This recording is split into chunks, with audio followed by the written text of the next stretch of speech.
Hello, students. Going to go through Project 1 Initials tutorial with you. The first thing I want to do is open up Photoshop.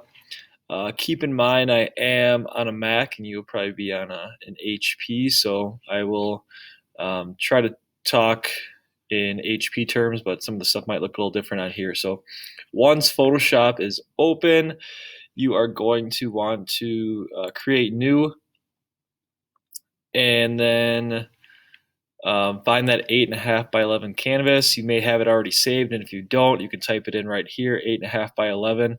Just make sure you are in inches, not pixels or anything else like that, and that you are in RGB color. So you can go ahead and click create. If you're wondering about preset details, we can name that at the end. You could do it ahead of time, not a big deal. So hit create, and we have our blank canvas here. So the tools we are going to be going through are the move tool, the text tool, going through how to add color to something, and we'll talk about the tools up here as well. So the first thing you are going to do is find the text tool, which is right here, and we are going to click on that. And note that when you click on a tool here, the subcategories for that tool appear on the top. So the top toolbar will always change depending on what you click on the left. The left one is your primary one, and the top is kind of your subcategories. So on the text tool here, you are just going to click. We don't want to make a text box like that. You're going to get, when you're just learning, it's going to be too confusing. So take your text tool and literally just click once. Your cursor should start blinking, and you can type in a letter. Now your default color is going to be black, so I will just change that quick and talk about that in a second. And we're just going to type in the letter M. Now once you click on that, in order to let it know that you're done, you have to let Photoshop know that you are done. You have to click on the check mark right here. If you did something you didn't want or wanted to undo it, you could hit the little no sign, but we're going to click on the check mark right there. Note that when you do that, it's going to appear over here on the layers, which we'll get into later on, and your categories are still going to be up there. So once you click that check mark, without highlighting it or anything else, you don't need to do that. You can go back and you can change the font. You can change the size, and you can change the color right here. So how color works, if you just click on that once, you have your vertical slider bar right here. You kind of click the color family that you want, and then you actually have to click out here on the square to get the exact color. It'll change in real time, and it'll show you right there too. So I'm going to click OK. A shortcut that we can use for this is Control T. And what Control T is going to do is put a bounding box around your letter, and you can make it bigger that way. You can also hover over the corners and rotate it and do other things. You can right click and have some other options on there too if you want. But for the most part, Control T, make things bigger and smaller really quickly. It'll stay, if you hold down Shift, it'll scale proportional. And that's important when you're resizing images of people. You don't want them to be distorted. So if you hold down Shift while you're dragging, it'll keep it proportional. Again, to let Photoshop know you're done, hit the check mark. And next, to move that around would be the move tool. So that's on the very top here. And you can just go anywhere and click on that. On that note, I do uncheck this auto select button. And what that allows you to do is you don't have to be on the actual image or the text there. You can click anywhere and drag it, and it just goes by what layer you're on. So if I was on the background layer and I was trying to move it, it would not work. You have to be on that layer. So that becomes a little more complicated once you get into having multiple layers on there, but for now it's relatively easy. So from there, it repeats itself. So what I want to do next is take my text tool, and we're going to make it H. And just note that right now I can click and it'll go on its own layer. But if I were to go a little closer to the M, notice how the rectangle box disappears around the cursor there. If you go too close to the M, it'll think you're trying to add on to that, which we are not. We're trying to go different ones. So make sure you're far enough away. Type in the H. Same process. Let it know you're done.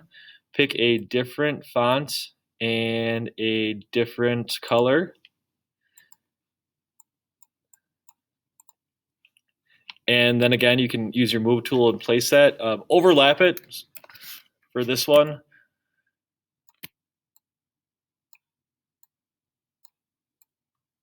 And then let it know you're done.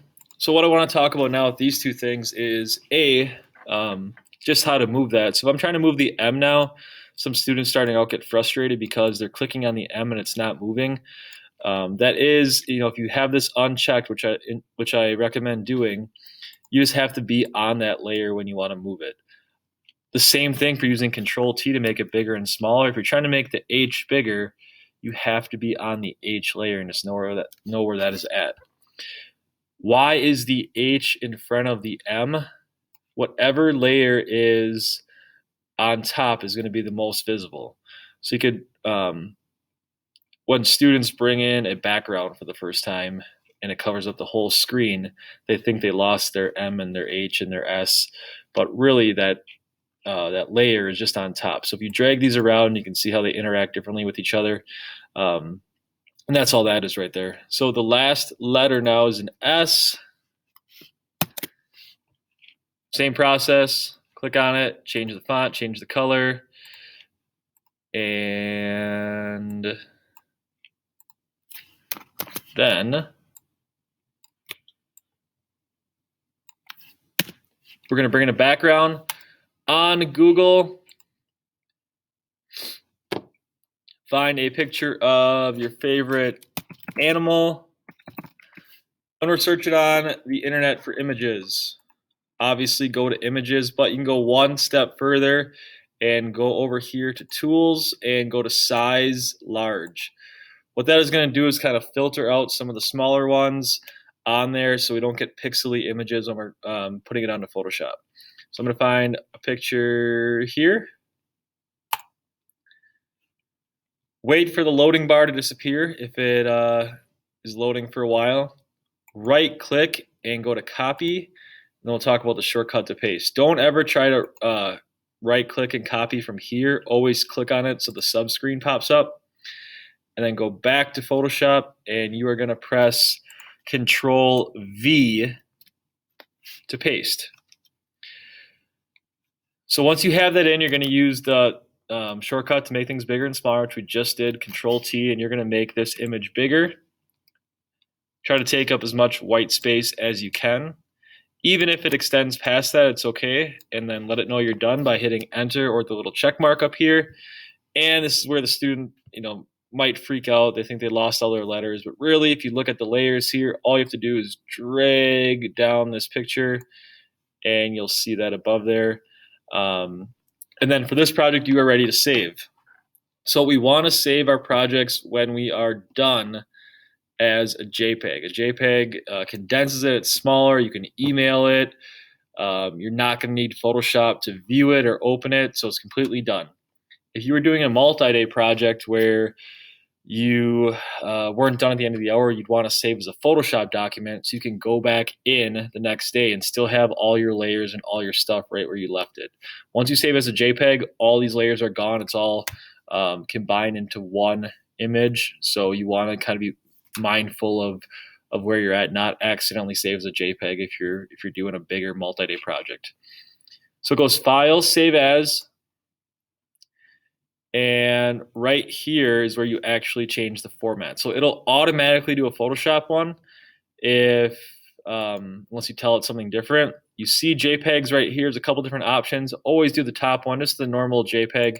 Click on that, and you can name it Project 1. You can name it Initials, whatever you want to do, so you can find it later on. If it doesn't go in the classroom, you can go back and find it easily.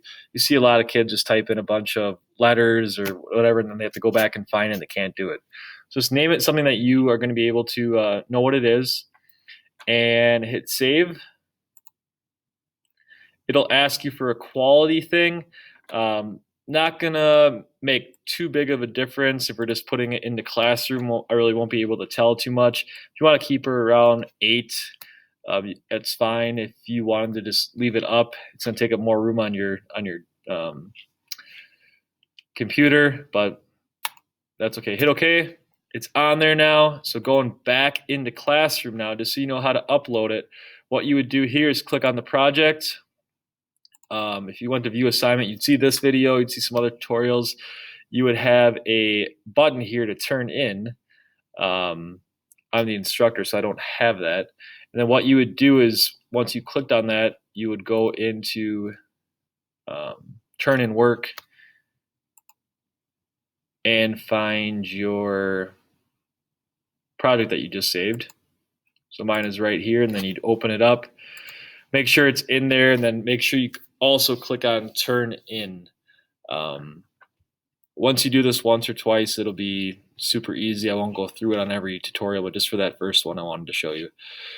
So there is, if you wanted to watch it again differently, I do have there's a YouTube video on it, and there's a written tutorial, but hopefully that's a real simple introduction to Photoshop, and we can move on from here.